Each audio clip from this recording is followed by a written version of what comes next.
Hello everyone, it's Silver. This is Final Fantasy VII Rebirth. Yeah, finally on PC. I of course had to take a look at it given that this is one of my favorite RPGs from the yesteryears, and I wanted to see how faithful and how complex and everything that they actually made this remake of it. So the first thing to talk about is how it looks, because the game is gorgeous looking. It is an extremely pretty game. It has a super high fidelity art style that makes everything really colorful and stand out and pop and pretty. It's just really great looking in general, but I think where it shines the most is in its 3D models, its character models and monster models for the most part is what I'm talking about, because they look really, really good, and they have super high fidelity animations to them that are clearly mocapped and stuff, although I'm guessing the monsters were not mocapped. That would be kind of difficult, but they do have really nice animations. So when it comes to the combat animations of your characters, they look really slick, and things like facial animation also look really good in story scenes and things. The character models themselves are nice and colorful and super detailed and have lots of little touches. You'll notice that pretty much all of them have nods to their original Final Fantasy VII appearance, but they also have some differences. So they don't look exactly like they used to, but higher fidelity. Instead, they look a little bit different, but with a lot of nods to how they used to look. And in combat, you'll notice that your enemies also look really good. They have super colorful models to them that really help you determine what each one can do, because there are unique silhouettes for each region of the game, so you know immediately when you roll up to a new crowd of enemies which ones they are, just based on their silhouettes and things, depending on the area you're in, which is useful. The environmental art and stuff is also absolutely top-notch, with each region looking unique and also looking very, very good. The environmental art in general is just super high fidelity as well, so you get these really pretty vistas in some of the areas that you can explore, because the game is split between more linear story segments and more open world segments. This means that the graphics get a lot of time to shine. A really long draw distance, by the way, which is important for the open world areas because you can generally see everything you can explore far away and actually go there yourself. And it's actually kind of important to know how to do this, because some of the areas can get complicated to navigate on purpose, like some of the things are a bit of a puzzle to actually get to. And this is clearly done on purpose, so you do need to be able to see things from a distance in order to determine how to actually get there. But of course, arguably even more important than how a Final Fantasy looks is how it sounds, and the music of Final Fantasy VII is legendary at this point, so they had some pretty big shoes to fill when it came to making the soundtrack. And I'm happy to say that they most definitely filled them and then some, because a lot of the classic music that you're used to if you've played the original is here in some form. You'll recognize a ton of the themes in this game remixed in all sorts of different ways, especially when it comes to the individual character themes, which you'll hear several different versions of depending on the character scenes and combat scenes that you're in. You'll hear them, and they sound really good now, but they're also, despite being super high fidelity and really orchestral and stuff, they're also arranged in such a way that it's immediately recognizable whose theme you're listening to. I'm really impressed by all the different ways different characters' themes and other themes were remixed, and how you're going to hear several different versions of them. This is a really expansive soundtrack, by which I mean, well, that's a good thing, right? Because this is an open world game, you're going to be exploring lots of areas for a really long time, so you want the music to not get repetitive. You want a lot of different themes to actually hear, and that is most definitely the case. You'll notice that there are plenty of remixed character themes and other battle themes and things that you're going to hear a lot of. In fact, pretty much each area has its own version of the battle theme that you're going to hear, as well as its own boss theme and its own chocobo theme as you're exploring around on Chocobo back. It's all still the chocobo song that we're all used to hearing, but each one is different depending on the area you're in. It has some elements of that area's unique themes in it, like Gungaga being jungle chocobo themes, or the Cosmo Canyon being desert chocobo themes, that kind of thing. It's the similar theme, but it's got some new elements to it. So overall, audiovisual presentation is extremely solid in this game. It looks and sounds absolutely wonderful. But how does it actually play? Well, it plays in a really fun real-time version of a classic JRPG formula, basically. This is, of course, a real-time combat system, and it does use a very action-y, hack-and-slash sort of combat style to it, and you can switch to any playable character that you want while you're in it, although you can only have 3 characters at once in battle. Interestingly enough, the characters that are not in battle will actually still hang out around the periphery of the battle and sometimes contribute a couple of attacks here and there. But the main way that it works is during battle you've got a basic attack combo, as well as like a charged attack of some kind that's unique to each character, as well as some sort of extra function on the Y button that's unique to each character too. Like for instance, Cloud goes into a Punisher mode, which causes them to move very slowly but attack in a completely new way that's really, really strong, like super powerful melee attacks. Whereas, say, Tifa's Y button attacks are an ascending power version of like a sort of special martial arts move, basically. She can use this thing called Unbridled Strength that'll buff her strength and also ascend this Y button attack into something else. And there are 3 different ones to go through, each more powerful than the last. And then you've got, say, Aerith, who can teleport. She can put down these things called wards, which are these big circles on the ground that do various things when you're standing in them, and she can use her Y button to teleport between all the wards she set up, so she has extreme mobility on the battlefield without needing to get into harm's way. But in addition to all these attacks, you've also got your ATB gauge. So each character has 2 ATB gauges that fill up over time slowly and fill up quicker as they deal and take damage. Once at least one of these segments is full, you can expend it to do different things, like use an item, for instance, but you can also use weapon abilities. Every character has a bunch of different weapon abilities, so-called because you learn them by equipping different weapons.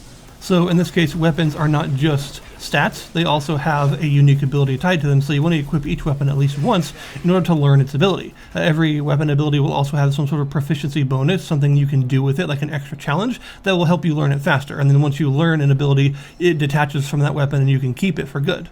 And these, along with spells, are your main bread and butter attacks during combat. You know, aside from your basic attack combo, these are the big flashy things that you're going to be doing to stagger enemies and deal lots of damage and stuff. And this does use a stagger-based system where every enemy has a stagger gauge, and attacking them builds up this gauge. Once it's full, they'll get staggered, take massively increased damage for a short time, and also be basically stunned for the whole time. But there's also an interesting element in the pressure system. Every enemy can be pressured, which will cause them to sort of pseudo-stun, as well as will cause their gauge to fill up way faster while they're pressured. And every enemy has a different circumstance in which they become pressured, and you can do this. For some of them, it's as simple as exploiting an elemental weakness will immediately pressure them, but for others, you have to, say, perfectly dodge a specific attack, or perfectly parry them, or something like that during a certain phase. Just different enemies have different variables that you've got to be aware of, and using the assess materia will allow you to see how to actually pressure them. It'll give you some tips. But then once you pressure them, or once you stagger them really, then you'll want to use your most powerful weapon attacks and stuff to deal lots of damage, lots of burst damage while they're down. This means that every character has a lot of tools in this game because they've got their basic attack, their charge attack, their Y button special thing, they've got all their different weapon skills that they can learn, as well as different spells they can equip, of course, because the materia system is in this game, so every weapon and accessory you can equip has slots, and you can find and slot in materia to do different things. Green materia give you new spells, and there are new green materia in this game that are combinations of spells. So you could get, say, a fire and ice materia that gives you the fire and blizzard line of spells all in one slot. And there's also a wind and lightning one, as well as a poison and petrification one. But the magic materia, the green ones, are not the only ones you'll find. You'll also find yellow ones, which are command materia that add some new capabilities to your abilities menu. So you might get, say, jump, which is the classic Dragoon jump ability, but anyone can use it once they equip this materia. Assess is one of those as well, and there are many others, like steel. There are also purple materia, which are like stat increases. And then blue materia, which give you some other sort of passive capabilities. These are often powerful when equipped on characters you're not controlling, because they allow them to do things like, say if you link it to a certain materia, because some materia slots will be linked together, if you link it, they will use that spell, the spells from the linked materia, automatically without you telling them to, without any sort of order in combat. And there are also some that make them use their weapon skills automatically in combat and stuff like that. So there are lots of these that just you can use to sort of enhance the strategies that you can use with your teammates. And materia do have AP. Every time you beat an enemy, it gets some AP, which is distributed to all of your equipped materia, and they will slowly level up over time, getting more and more powerful versions of whatever it is they do. There are also the red materia, which are summon materia. Those work differently in this than they did in the original. Basically, everyone has one specific summon slot. You don't slot them into your normal weapon slots or anything. Instead, you've got a summon slot that can only equip these, and that's it. This means that each character can only equip one summon, but they are very powerful in this game.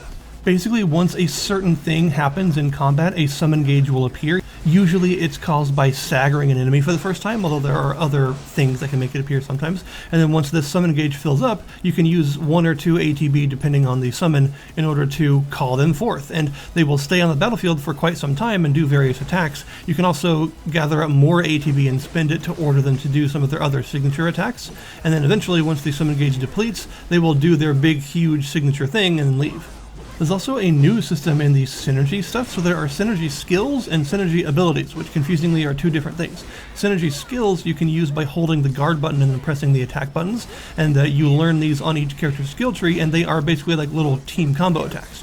When 2 characters work together to do a basic combo, these aren't super powerful or anything, but they do raise the ATB gauge of both of the involved characters. But you'll also notice those 5 little notches below your ATB gauges in the bottom right of the screen that glow blue during battle. Whenever you use ATB on anything, pretty much, it'll fill one of these notches. And once 2 characters have a certain number of these notches filled, usually 3, then they can use a synergy ability, which are much, much more powerful sort of team attacks that have a unique, really cool animation for each pair of characters. And these are super strong, but they also give you some sort of lasting benefit after casting them. So they're not just useful because they're really strong when you use them, they're also useful because of what they do afterwards. Some of them might do things like, say, give you infinite MP for a short time afterwards, which is pretty huge. One of them can do things like raise your limit level, so you can use higher level limit breaks. So you can really turn the tide of a battle with clever use of these synergy abilities, but they do take a little bit of time to build up because 2 characters have to use enough skills to get enough notches on this gauge to be able to actually use them. So in addition to finding new weapons so that you can teach your characters new skills, and finding accessories to increase their defensive capabilities, as well as all these materia slots and things, and finding all the materia for those slots, you can also upgrade your characters with their folios, and these are basically really pretty skill trees. Every character has a folio, which is a skill tree unique to them. They will gain SP from leveling up, and you can spend this SP on the folio in order to do things, to learn skills from it. And these involve things like upgrades to different elemental materia skills, and new synergy skills and synergy abilities for other characters, and some just personal benefits for that one character, like increased health or increased defenses and things like that. There are lots and lots of different things to learn on the folio screen. There's also, eventually, once you get far enough, a level 3 limit break for each of the characters. This is their ultimate limit break in this game, and that's how you have to use it. So for instance, Cloud gets finishing touch, Barrett gets satellite laser, and some things like that, some classic limit breaks.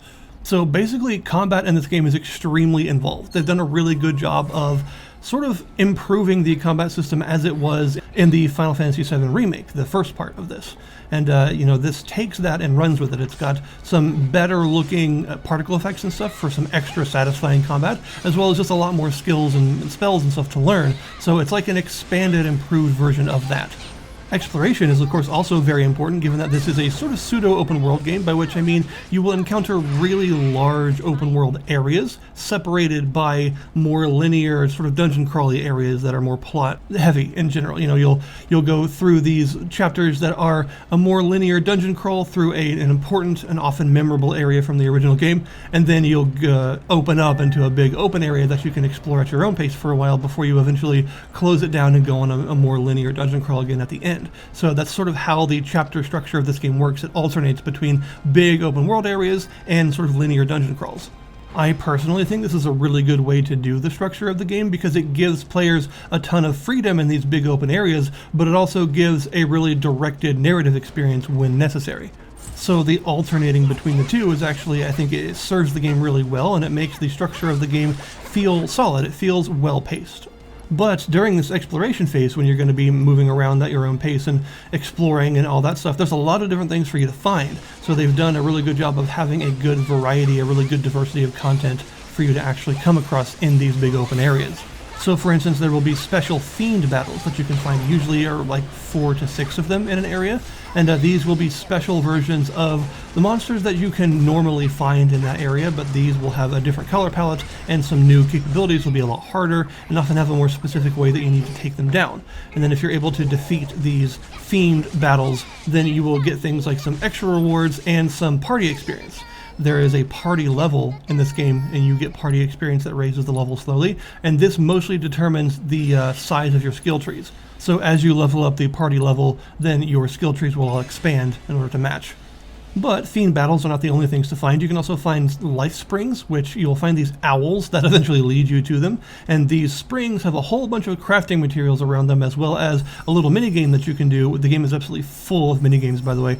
And you do a little minigame and it will analyze the spring, which will give you some information on some stuff near the spring, as well as some extra experience for that region and stuff.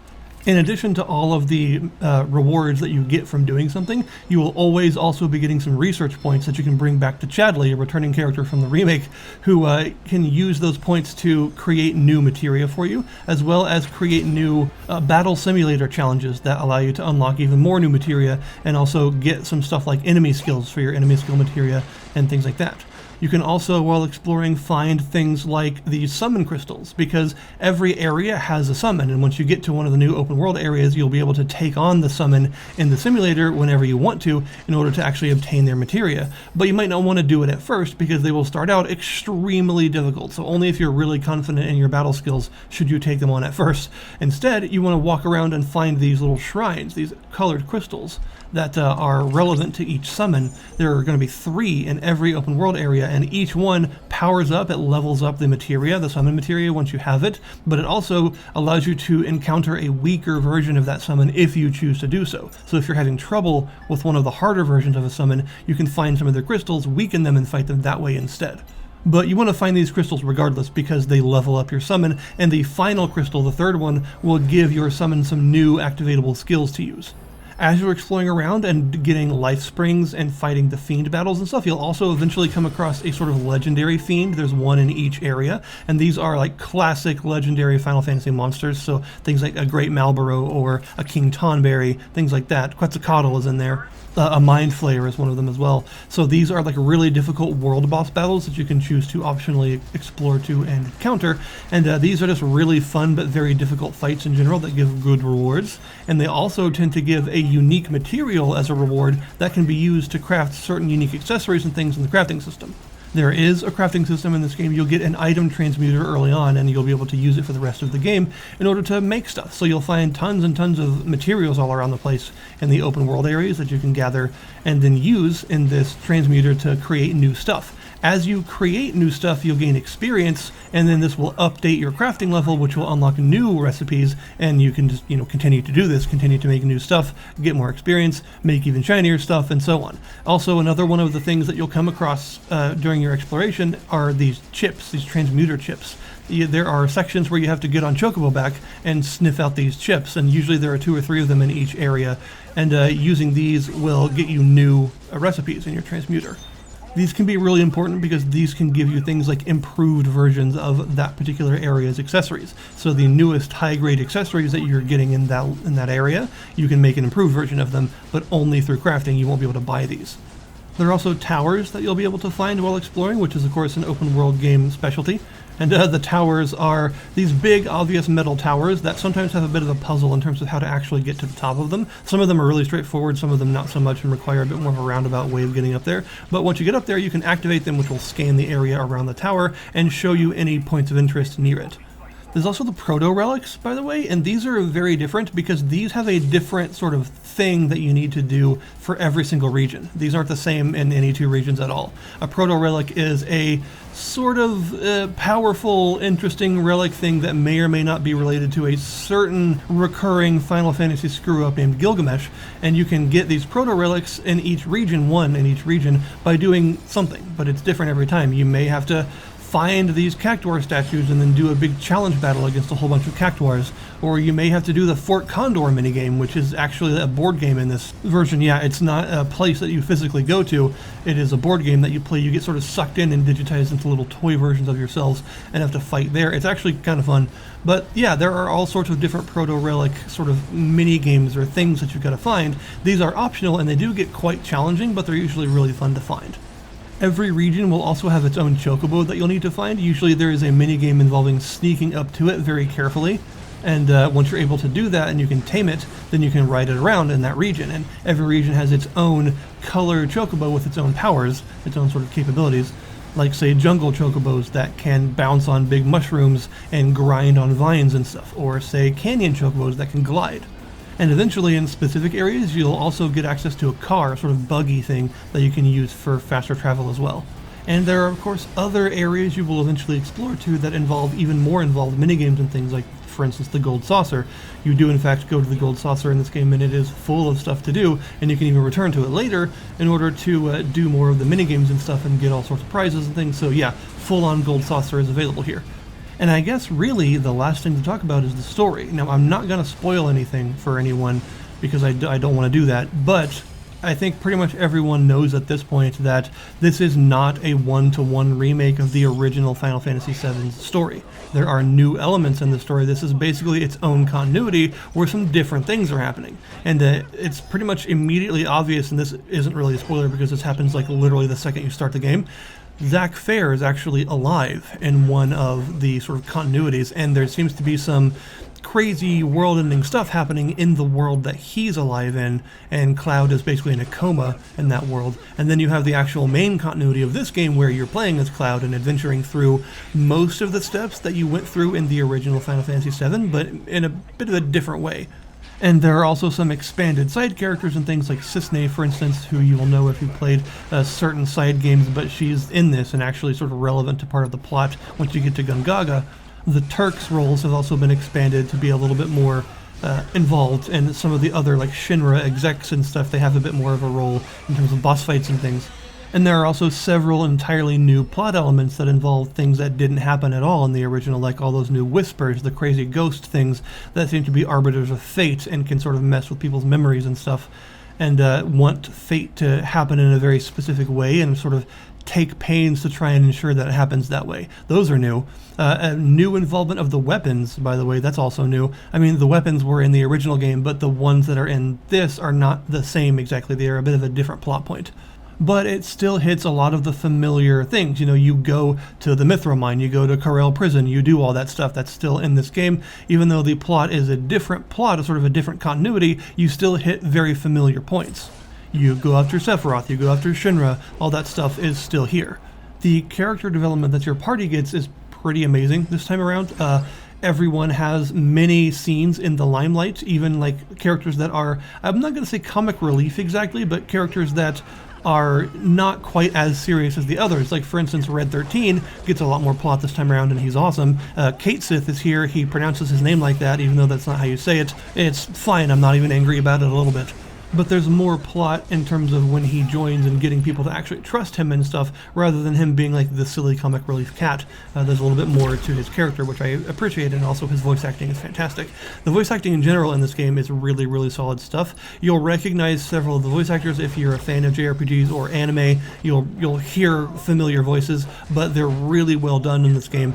And the story scenes in general are really solid stuff. Without spoiling anything, there's plenty of extremely high quality character development here that's really endearing and really well written and just fun to watch. So I think plot-wise and story-wise, they've done a lot of really good things with the characters to really flesh them out a ton and give you lots and lots of development and lots of scenes to go through to make you feel like you're on a long-term adventure. Speaking of long-term adventure, this game is really long. I'm not sure if I mentioned that already. This is a long game. We're talking like 70 to 80 hours of content, and that's not a 100% completion number, by the way. That's just like a normal completion number. This is a huge game. This does not go to the end of Final Fantasy VII. This is part 2 of 3, so this goes to, you know, finding Vincent and stuff, although he doesn't appear as a playable character. He appears as like a story character instead. And you'll also notice that several of the plot points that used to be optional battles and stuff are now mandatory plot sequences, like the fight with the Midgardstormer or the fight with Lost Number and Finding Vincent and all that is actually stuff that happens guaranteed rather than being side content. Although it's not called Lost Number anymore, but it's clearly the same boss. It looks the same even. But I also feel like I should answer the two most common questions I see in regards to this game. One, do I have to play the original Final Fantasy to enjoy this? No, you do not. Because it's its own continuity anyway, you don't need to have played the original. You'll get more out of the plot points if you've played the original because you'll recognize certain scenes and things, and you'll also get a lot more out of the music, for instance, but it's not required at all that you have any experience with the original Final Fantasy VII in order to enjoy this. It is a self-contained story. And the other question is, do I have to have played the first part in order to enjoy this, the first Final Fantasy VII Remake or Intergrade? And the answer to that is No, you should play it. It's really good, and you'll have a lot more sort of plot-relevant knowledge of the characters at the point that this game starts. But this also has a story so far option on the main menu that tells you everything you need to know. So you don't have to have played the original remake in order to actually enjoy this, but I think you'll get more out of it if you do.